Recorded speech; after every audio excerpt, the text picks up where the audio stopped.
Hello and welcome to the Knowing Show. I am your host, Christene Marie. We are going through our daily lesson in A Course in Miracles. And forgive me for those of you who were attempting to join earlier this morning. I had said last night we played a fun game of trivia last night. For those of you who weren't with us, I had said 7:30 a.m. this morning I would be going live, and normally I go live at 9 a.m. I had a networking breakfast, which went so well, but I was getting ready to sit down and do the live this morning when I realized I need to be leaving right now. And thankfully, I was right on time. Thank God. But I ended up having to move this strangely late in the day. So I just wanted to say I'm sorry for being late. And I'm excited to do our review. We are moving through lesson 57. And we're in this kind of mini series over the next couple of days and over the last couple of days previous. We've been in this series. So this week is really dedicated to actually doing a review of the first 50 lessons. And frankly, I've been loving this review because it's been taking us back. And in hindsight, each one of the early lessons just makes so much more sense and has so much more profundity to it. So I'm grateful for the review. We're going to kick off today's lesson 57, which has 5 different lessons that we'll be reviewing. We're going to start actually with lesson 6 and just lead up to where we are doing a deeper dive on today's lessons, but just start with a quick review. It's kind of where we started from. So let's dive in. Lesson 6. I am upset because I see what is not there. Lesson 7. I see only the past. Lesson 8. My mind is preoccupied with past thoughts. Lesson 9. I see nothing as it is now. Lesson 10. My thoughts do not mean anything. Lesson 11. My meaningless thoughts are showing me a meaningless world. Lesson 12. I am upset because I see a meaningless world. Lesson 13.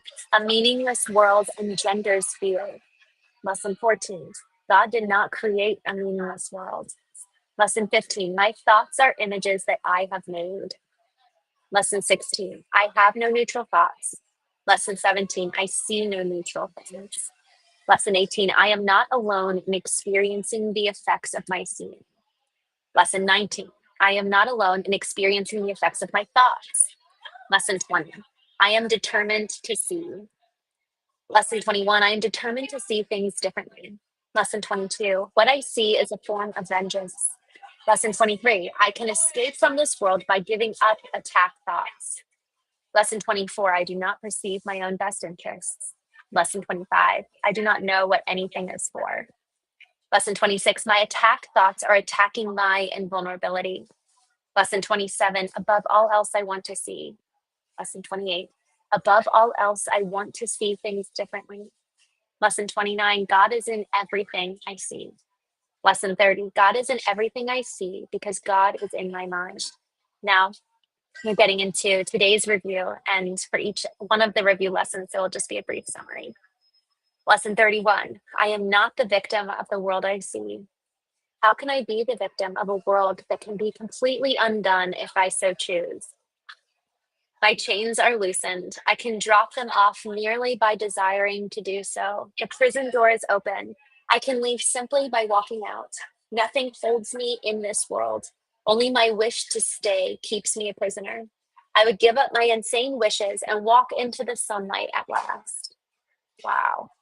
Lesson 32. I have invented the world I see. I made up the prison in which I see myself. All I need to do is recognize this, and I am free. I have deluded myself into believing it is possible to imprison the Son of God. I was bitterly mistaken in this belief, which I no longer want. The Son of God must be forever free. He is as God created him, and not what I would make of him. He is where God would have him be, and not where I thought to hold him prisoner. Lesson 33. Man, this is so powerful, y'all. Lesson 33. There is another way of looking at the world. Since the purpose of the world is not the one I ascribed to it, there must be another way of looking at it. I see everything upside down, and my thoughts are the opposite of truth. I see the world as a prison for God's Son. It must be then that the world is really a place where he can be set free. I would look upon the world as it is and see it as a place where the Son of God finds his freedom. Lesson 34. I could see peace instead of this. When I see the world as a place of freedom, I realize that it reflects the laws of God instead of the rules I made up for it to obey. I will understand that peace, not war, abides in it. And I will perceive that peace also abides in the hearts of all who share this place with me. Lesson 35. My mind is part of God's. I am very holy. As I share the peace of the world with my brothers, I begin to understand that this peace comes from deep within myself. The world I look upon has taken on the light of my forgiveness and shines forgiveness back at me. In this light, I begin to see what my illusions about myself kept hidden.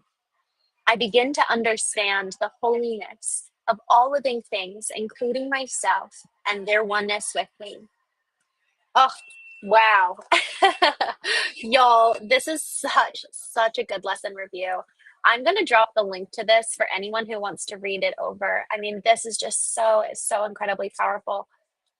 Y'all, remembering that we hold the keys to freedom by choosing to view the world as through the eyes of God and how God made it rather than through our own experience. It's almost like taking that 30,000 foot view. Yesterday, I had on the Knowing Show Kate Buck Jr. She and I had never spoken. I actually just found her on Facebook and friended her. And I saw these pictures that she had taken attending a retreat that I had attended, but it wasn't the same one. And she's attended 20 of such retreats. And she spoke about this concept of effectively like the people in the past, like Martin Luther King Jr. I love that she brought up this example. Martin Luther King Jr. says, I have a dream, and he saw this picture of what the world could be and was fighting for the potential of what it can be. It literally is fighting for a potential idea, potential vision, something bigger and beyond what you and I take us back 60 years, but where you and I were existing, what was commonplace, what was ordinary. It's taking the status quo and flipping it on its head when we see with the mind of God. And so having that 30,000 foot view actually means that we need to get outside of our perspective, outside of our own bias. Like if we think about it, each one of us, because of how we were raised, even because of cultural norms today, have preset dials. And we kind of like naturally and organically fall into thinking that this is normal and this is just how the world works, rather than taking that higher outside perspective, that third party view, and saying, okay, God, how do you see the world? What's possible here? What's the potential here? And I can only imagine, I've got nieces and nephews, but my 11-year-old niece, like I love seeing the potential of who she can be, and also like equally enjoying who she is today. Even last night I was with her and I was cooking dinner and she was doing her homework. And I told her, because I love like baby Alyssa Rose, like I go back all the time to like the videos of her being 2, 4, 7, like just so sweet.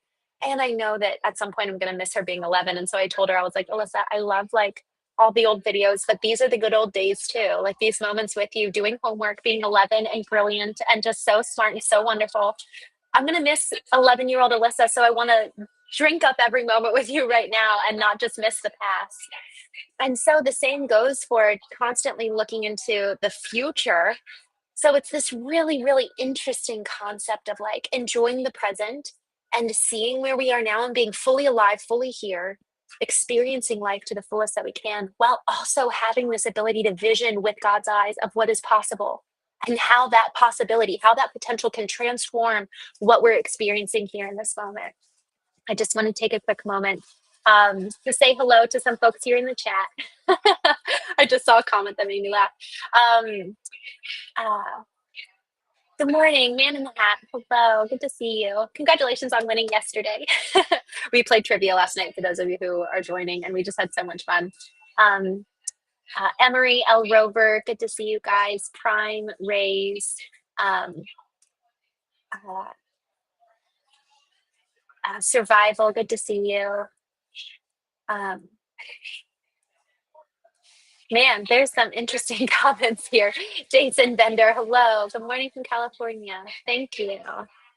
Thank you for joining. Um, aloha from Hawaii. Hello. The Kurd Dizzle, good to see you. Uh, Ray, thank you. Uh, For Death, thank you so much for joining. Thomas, y'all, I really, it's so funny. I'm going to jump out of the chat here because it's not really in alignment with the comments that I'd like to see here associated with this video, especially. So I'm just going to jump out. Y'all, thank you so much for joining. You know, it's funny. You know, even though the comments are ones that don't necessarily reflect the community that we're building here on the Knowing Show, um, I'd rather have people joining who are actually willing to hear the truth, and even if they're kind of being silly in the chat, the truth brings healing and it brings life, and it reminds you and me of what's possible when we're willing to take on, like, it's like when you go to the optometrist and you put your face towards the dials and then you shift the lens and you start seeing more clearly. Sometimes it takes a while for those lenses to adjust, especially if those lenses have been in existence for decades. I was having a knowing intensive, which was just working with a couple for 4 days.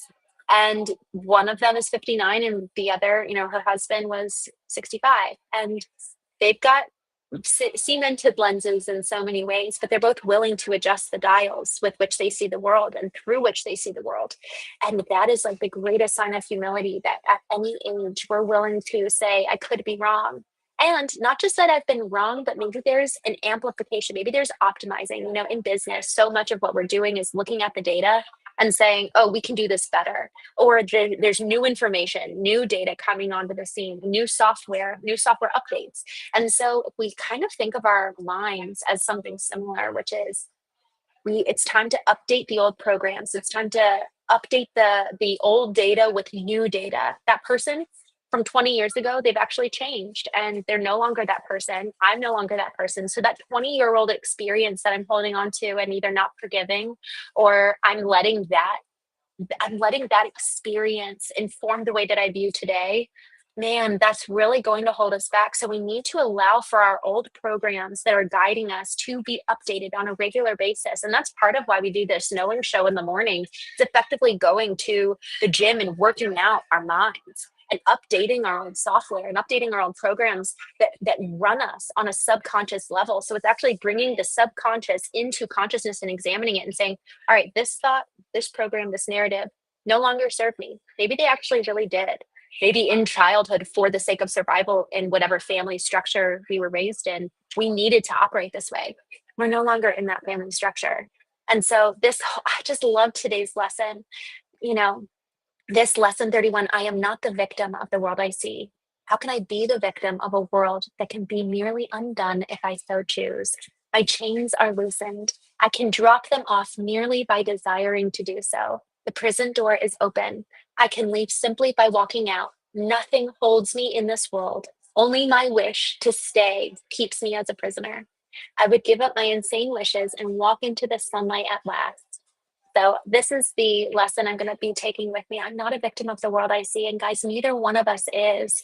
Each one of us has the power and the opportunity to change the world that we see by changing our thoughts and by changing our lens, switching our dials and choosing the dials of God. So I'm just looking here in the chat. What's up? Thank you for joining. What's up? We go live every morning and every evening, and at 9 a.m. Eastern, we go through a daily lesson and A Course in Miracles. I'm going a little bit late today since I had a networking meeting this morning. And then in the evenings, we have the Knowing Show, where we'll dive into either, last night we played trivia, so sometimes we'll just have a game night. But for the most part, we'll talk about emotional intelligence, intellectual intelligence, how AI comes in and is being incorporated with our human intelligence. What does artificial intelligence look like in concert with human intelligence? And it's really about cultivating ourselves, becoming our own potential, and not just for ourselves, but for the world. Using that example of Martin Luther King Jr., how he had a dream, like he saw the potential of this world and called us higher, called us out of the status quo and made all of us better because of the dream that he saw. So it's effectively nurturing and cultivating the dreams that are on our hearts. So y'all, thank you so much for joining today. I love it. Let's get Wifty. It says, I completely agree with you. I love that.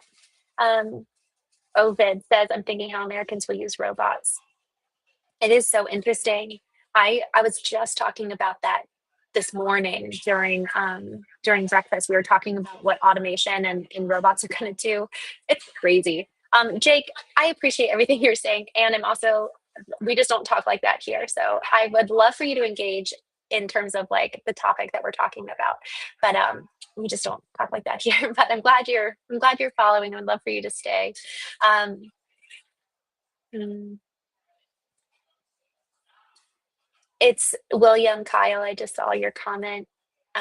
I think the seeing what is possible and seeing potential is the way to do that in terms of like with integrity and with having almost like a moral expression of potential. I really think is actually pursuing the lens that God sees the world. How does God see other people? How does God see me? And then that causes us to level up because so often we're actually not even living to our own potential. I have this quote on the back of my phone by Michelangelo. The greatest danger for most of us is not that our aim is too high and that we miss it. It is that it is too low and we reach it. And that's just a completely different way of looking at the world and engaging with it. Am I actually living to the greatest of my potential as God says that I am? And also dreaming big. Um, What's Up says what we need to do is to be ourselves and not follow the rich and elite as their rules and regulations are there to control the common people. What's Up? I love that you said we need to be ourselves. Even just like right before I jumped on here, um, I reshared a comment on my Facebook. A friend of mine posted this. So one of the most famous chefs in the world, the New York Times called his restaurant as nuclear waste, and he went on to have such a wildly successful business. And I was just thinking as I read that story, the most important thing for me right now is to actually kind of operate like with blinders on almost, where I'm not looking at what other people are doing. I'm not operating based on their opinions, their expectations. I need to be so laser focused on what am I called to do? Who am I called to be? What is my own ideal? And really living that way because it's so distracting what other people are saying or doing, and like their opinion could actually hold us back, could actually keep us smaller. And if we're going to be like Martin Luther King, who had a dream and called everybody in our country and ultimately the world higher, this was kind of a global phenomena that was really changing the interracial and intercultural relationship. And it took people like him and Gandhi to call us higher and to see something bigger. And so for us to be able to do that, we actually so often need to say no to what the world is telling us and what other people are saying, regardless of class. So I love that you said that. Um, hmm. All right, y'all. Oh, I just saw, wow, Dak Dog says, my teenage Korean friend died yesterday, so young. Oh, I'm so sorry to hear that. Honestly, one of the things about this community, one of the reasons why I like protecting the integrity of the chat is so that Dak Dog, we can come alongside you. And I'm just so sorry to hear that. I cannot, a teenage friend, Korean friend. My my brother-in-law was 26 when he was killed. And it's like that Billy Joel song, like The Good Die Young. And I've seen that to be so true in so many ways. It's like the people with the vision, the people with the dreams, the good ones, so often die young. So I'm just really sorry for your loss. Sammy, I'm so glad to see you. God bless you. Please know your voice makes a difference. Mm, Thank you so much for joining, Sammy. For those of you who don't know, um, Sammy is a friend of the Knowing Show, and he joined a couple weeks ago. It was the anniversary of his accident, and he's been suffering from just not being able to use hands and limbs and from being a quadriplegic. And Sammy, I just want you to know that we're really with you. We love you. This morning I was praying for you, and Lord, last night, Lord Aragon said, please pray for me. I'm going to have surgery tomorrow. So I just was praying for both of you. Um, Jody girl, I love this comment. It's a dichotomy because if we are walking with God, we are focused on the spiritual. Being our full potential in the world is the opposite. I love, what an interesting comment.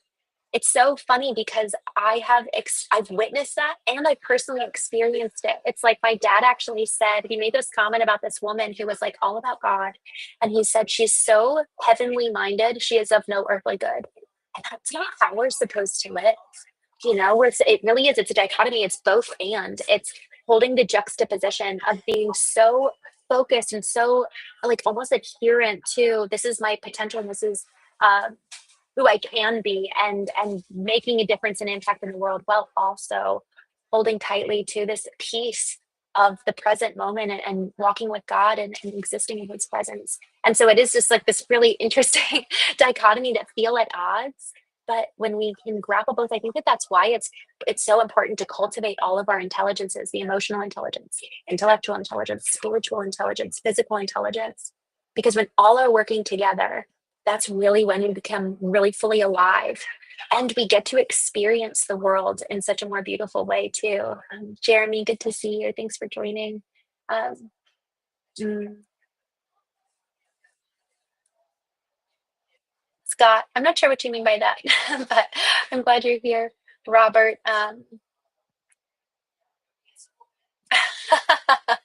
Robert Pebling, I just saw your comment. Talk about being able to pull lessons out of ordinary. He says, "How did we get here?" From a gastro critic of the New York Times. Um, I think it's funny. It's funny. It's fun, actually. The irony, being able to learn lessons from the ordinary stories that we hear around us and see. It's almost like, again, talk about learning to see the world with God's eyes. I think that that's to your point, Jody girl, of how to walk with God, and also be, of earthly good. I actually think it's just looking at the world through God's eyes and pulling forth, like, there's diamonds and gold in every person, every experience, every opportunity. There's always good. And it's just the perspective we choose. Um, there is nothing to fear but fear itself. Mm, People need to reach their high consciousness for clarity and understanding, learn from history, live in the present, and the future has yet to come. I love that. Captain Trips, I'm just going to put you on timeout because we don't talk like that here, but I would love for you to engage in the future. Brian, hello. Good to see you. Um, yes, Ovid says she has a toilet sign in the background. I do. I am at a coffee shop. I'm like in between. I had a breakfast networking event this morning and pulled over. Actually, my dad is outside because he and I both work together in the family business. Um, and I'm just needed to stop out and do the show. So I'm going to go ahead and jump out. Don't worry about it. Um, I'm curious why you would say that, but you know what? Everyone has their own opinion, so I'm glad you're here regardless. Um, Joe says, "Darling, just wondering."